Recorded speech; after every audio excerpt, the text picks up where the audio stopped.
मागणी आम्ही वारंवार करतोय की इथे फुटपाथवर संध्याकाळी 4 नंतर जे खोक्यांमध्ये विक्रीसाठी आणलं जातं, जो माल आणला जातो तो एकतर आमच्या मुलींना टार्गेट करण्याच्या दृष्टिकोनातूनच इथे आणला जातो। इथे सर्व मुस्लिम विक्रेते असतात, त्याच्यामध्ये त्या खोक्यामध्ये बॉम्बही असू शकतात।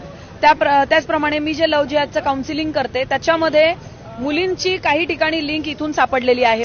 म्हणजे इथे मुलींना टार्गेट करण्यासाठी किंवा हिंदू धर्माच्या मुली ज्या इथे शिकण्यासाठी बाहेरून आलेल्या ज्या मुली आहेत त्यांना टार्गेट करा या इंटेन्शननी बसणारेच लोक जास्त आहेत। तर त्यांचं इथे बसणं कायमचं बंद व्हावं, 4 आणि 8 दिवसासाठी ते बंद होऊ नये। नक्कीच तुमच्याकडून असा आरोप करतात जे लोक आहेत ते बांगलादेशात आहेत, त्यांचे काय पुरावे आहेत? आता स्कॅनर जे आहेत ना आमच्याकडे, त्या लोकांच्या स्कॅनरमध्ये सगळे त्यांचीच नावं आहेत आणि ते बांगलादेशी असणार, कारण की त्यांच्याकडे